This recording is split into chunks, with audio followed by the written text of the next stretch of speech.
Hey, what's up, Discoverers? Today, we're super excited to share one of our greatest travel adventures, an excursion from Fez to the Sahara Desert. We crossed the Atlas Mountains, met wild monkeys, witnessed an amazing sunset, and slept under thousands of stars. But if we had to redo it all over again, we'd plan it differently. Stay tuned for that explanation, as well as tips designed to make your trip to the Sahara much smoother. Let's go! Our excursion started at 7:45 at the Bab Boujoul Gate. We knew the trek to the Sahara would be tiresome, which is why we packed everything the night before. We hadn't seen anyone from the riad since our breakfast yesterday, which meant we were unable to ask them about an early breakfast. On top of that, when we claimed our new room, we found extra sets of keys, or what appeared to be a master set. We didn't know where to leave them, so we brought everything along with us. Oops. Luckily, a short 5-minute walk with our overnight bags is all it took to arrive at the Bab Boujoul. We were the first to get picked up, so we picked window seats. For this trip, we booked our Sahara excursion through Viator, but in hindsight, we would have preferred using Get Your Guide. We've used them for most of our other experiences around the world. And we really like their user interface, customer service, and flexible cancellation policies. So for your trip, we recommend checking out some of the Sahara excursions on Get Your Guide. Get Your Guide is great for many reasons. We like how they list the trip highlights and stops along the way. On our itinerary list was Ifrane, a small mountain town. That's often called the Switzerland of Morocco. We were going to stop for what was supposed to be breakfast, but all we could find there were convenience stores selling water, soft drinks, and cookies. Ifrane is often dubbed Morocco's very own little Switzerland. It's not just the European-style chalets or the cool mountain breeze that makes this place stand out. Ifrane is actually known as the cleanest city in Morocco, and one of the cleanest in all of Africa. That's all thanks to a thoughtful urban planning dating back to the French colonial era. With wide boulevards, neatly trimmed gardens, and tree-lined streets that are easy to maintain. The city also enforces a strict waste management policy, and you can really feel the difference. No trash, no chaos, just fresh air and organized spaces.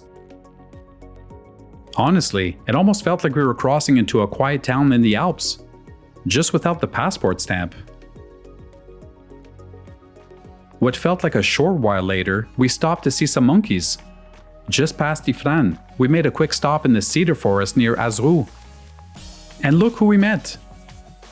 These are Barbary macaques, the only type of macaque found outside Asia, and the only wild monkey species native to North Africa.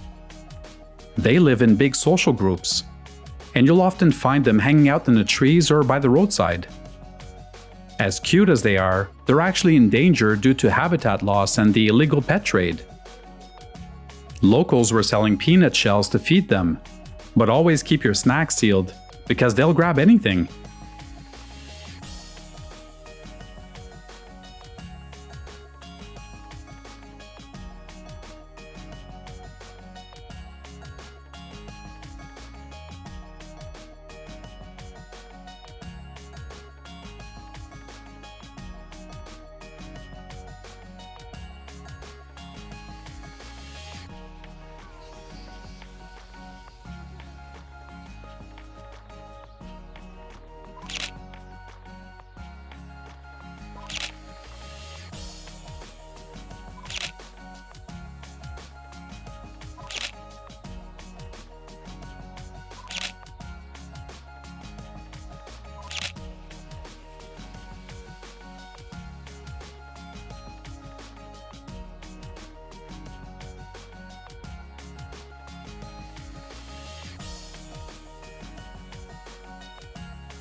Our itinerary stated we were supposed to stop in a city called Midelt for lunch. It's a quiet mountain town that sits between the Middle and High Atlas ranges. It's known for apple orchards, mineral mines, and it's a key stop on the long roads between Fez and the Sahara. It's not a big tourist city, but a great breath of fresh air before diving into the desert landscapes. Seemed like our driver had something else in mind when he drove past Midelt and kept us in suspense for over an hour. We eventually stopped somewhere between Midelt and Merzouga at a place called Café Restaurant Salama.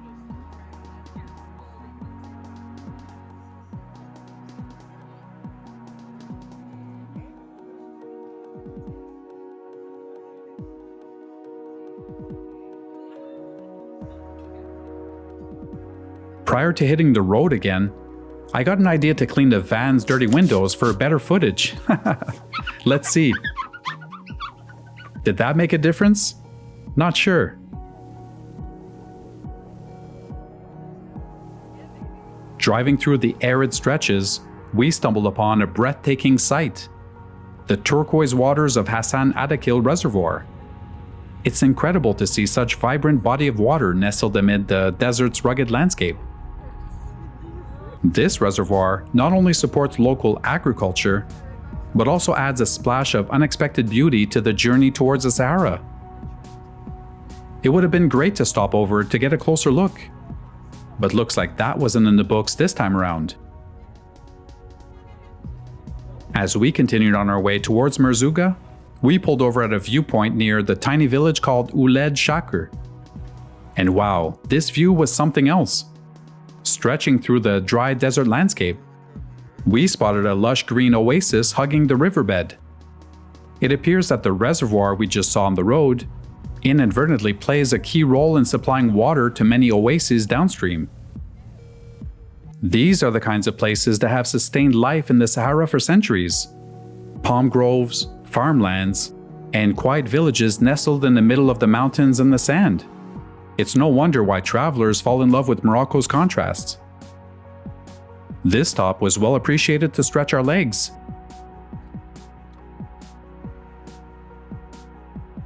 And what felt like a short drive later, we stopped again at a place called Ain El Ati, which means the generous spring.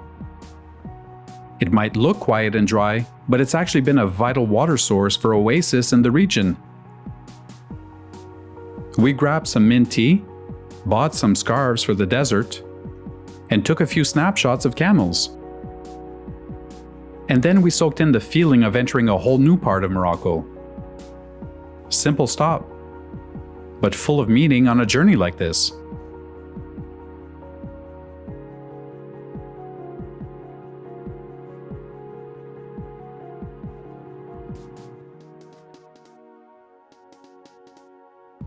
I have a question.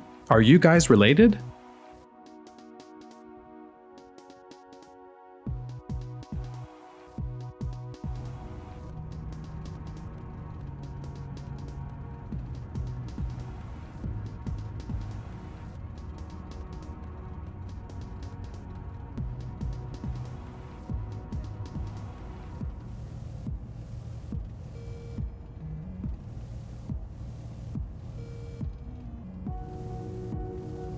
"45 minutes later, our driver stopped on the side of the road.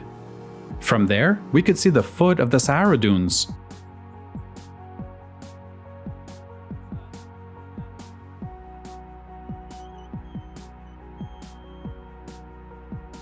Then our driver proceeded to take luggage out from the back of the van and led us to a pickup truck that would take us the rest of the way. At first, I didn't really understand why the switch of vehicles. But once we got going, I got the point. The road was clearly too bumpy for the van, so they coordinated with a raggedy pickup truck to do the dirty work. And it was us who felt all the bumps. Careful, this is gonna be a bumpy ride. On the way over to the camp, we saw great shots of the dunes. Their shimmer looked much different than regular sand dunes. They had this rose gold shine to them. It felt magical. Once at camp, we left our gear behind and got ready for the camel ride to the dunes. Camel rides are a classic part of the Sahara experience, and we were curious to try it. especially since it's part of the region's nomadic heritage. But we also know it's not for everyone. Some people have raised concerns about animal welfare, and honestly, it depends a lot on the operator.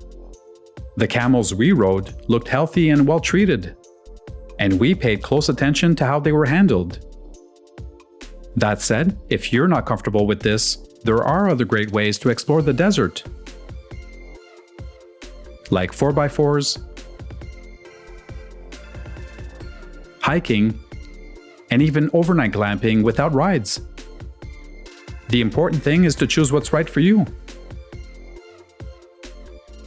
Moreover, on our camel trek, someone told us a local legend that camels never forget. And if you mistreat one, it'll remember you not just in this life, but even in the afterlife. To the point where they can save your life or not. Whether or not you believe that, it's a powerful reminder to treat all animals with respect. And science actually backs it up. Camels do have remarkable memories. Upon arriving at the dunes, our Berber guide took us a little further, handed us a rug for us to sit on, and took various pictures of us with the Sahara as the backdrop.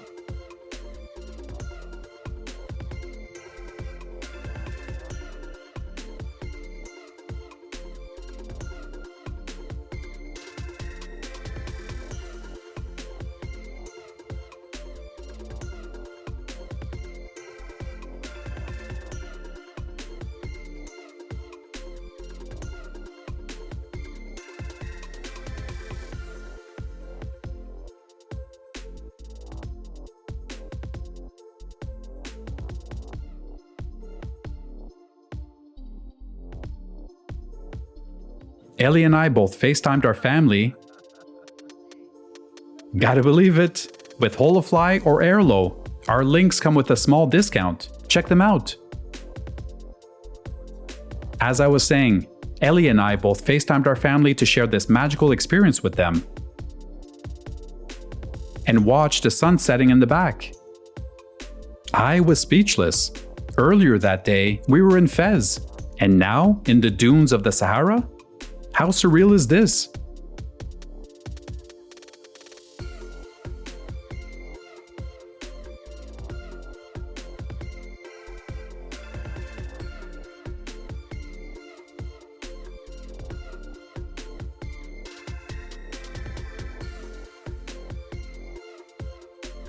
After a great time enjoying the magical sunset here, our guide brought us back to the camels, who then brought us back to camp.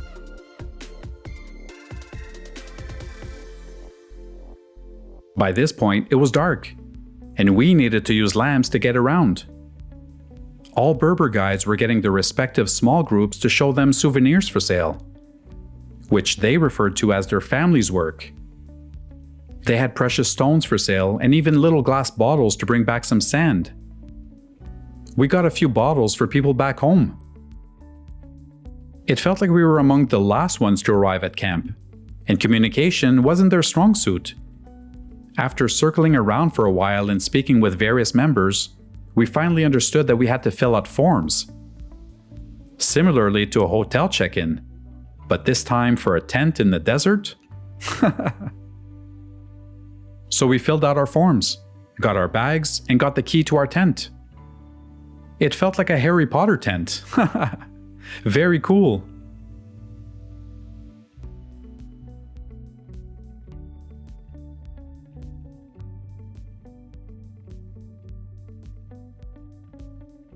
Then we each took a much-needed shower.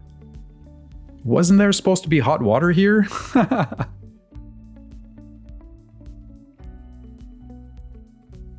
I guess with everyone checking in before us, there was no more hot water left.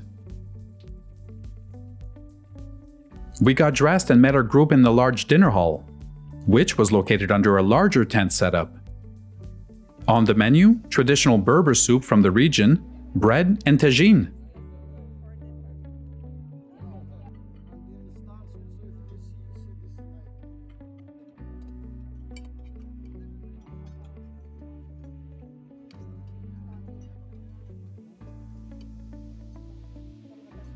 Once dinner was done, we all gathered outside. and each grabbed a seat around the campfire.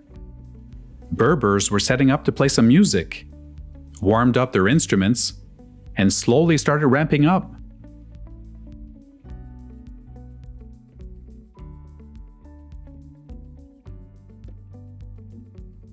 We enjoyed listening to the music, but the band had something else in mind for us.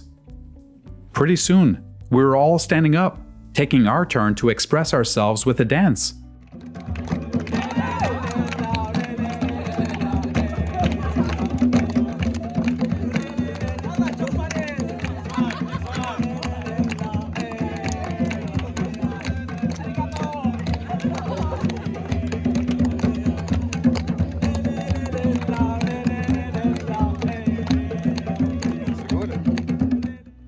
Once the fire quieted down, the music continued, and Berbers even invited individuals to play select instruments.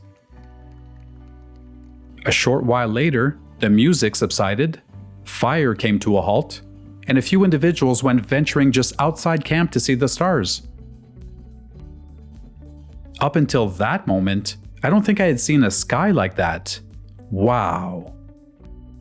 Just mind-blowing the amount of stars that lit up in the sky. And that goes to show just how much light pollution robs us from these views. I tried to get the right Nikon setting to capture the stars. But with time slipping through my fingers, I decided to admire them with my own eyes instead. It was getting late, and we had an early morning plan for the sunrise, so Ellie and I headed back to camp for a restful sleep. One thing that surprised us is how cold it gets in the desert at night. Most people imagine the Sahara just endlessly hot. But once the sun sets, the temperature drops fast. That's because sand doesn't hold heat very well. During the day, the sun scorches the sand, but as soon as it disappears, there's nothing to trap that warmth. The heat rises and escapes into the sky, leaving the air around you feeling crisp, and sometimes downright chilly. Even in a place as dry and sunny as this, we were shocked at how cold it got. Luckily, they supplied sufficient covers to keep us warm. I rarely set alarm clocks during vacation, but this time it was needed. Since we went to bed late, and also because we wanted to see the sunrise. Once up, we returned to the same spot just outside camp. The sky was already lit, but the sun hadn't risen yet. So we joined the group and patiently waited.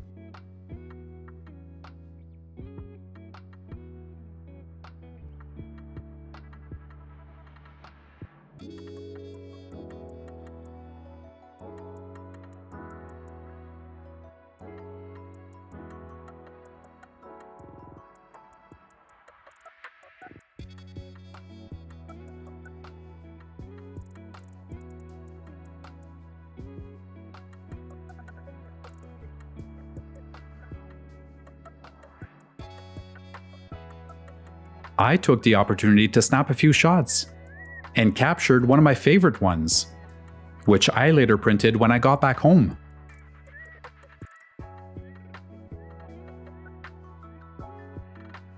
Once the sun was up, one of the Berbers offered to take various pictures of Ellie and I.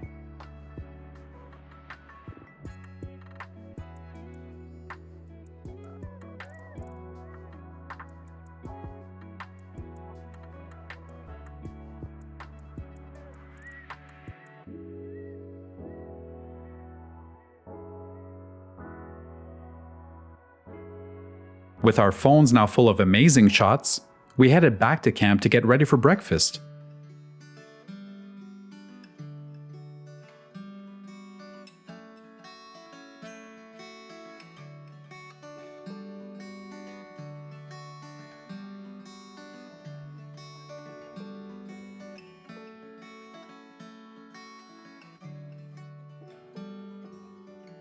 Then we packed our bags as we got ready to return to Fez. And just like that, the amazing build-up and the adventure to the Sahara was closing in. We knew that we still had to drive back to Fez, but some of our newfound friends were moving on to other parts of the country, while we were being paired with new members. It felt bittersweet at this point to witness the departures.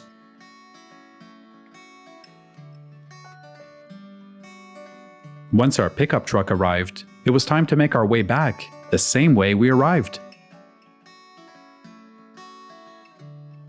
As amazing as the trip was and the people we met were, it felt rushed. And if we could do it all over again, we would have appreciated a private tour. Again, we booked this trip using Viator, but we feel Get Your Guide is a more serious platform. Many items from Viator's excursion description wasn't taken seriously. Our driver didn't seem to have our safety at heart, and Viator's customer service never answered us when we sent them an online message.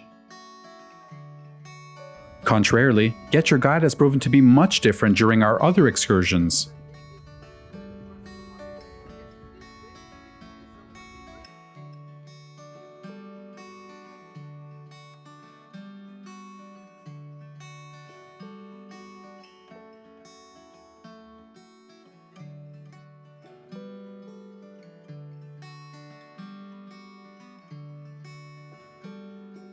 When we got back to the riad, we quickly showered and headed out for some dinner.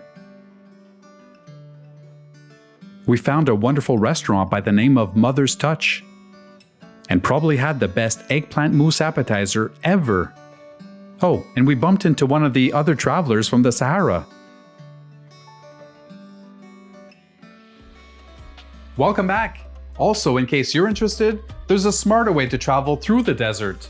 For instance, you can travel from Marrakesh and arrive in Fez, including much of the highlights you saw in our vlogs, like Ouarzazate, the Atlas Studios, Ait Ben Haddou, and Merzouga. Had we done that, we would have saved one full day and used it discovering more of Fez, because let's face it, we barely scratched the surface. So as usual, we're paying it forward, sharing tips and travel hacks that we learn along the way, hoping to make your upcoming trip a smooth one. Now don't go far because we have more Morocco to show you. So subscribe and hit that notification bell, and we'll see you next week. Or the one after. Anyway, we'll see you soon. Araka Kariban.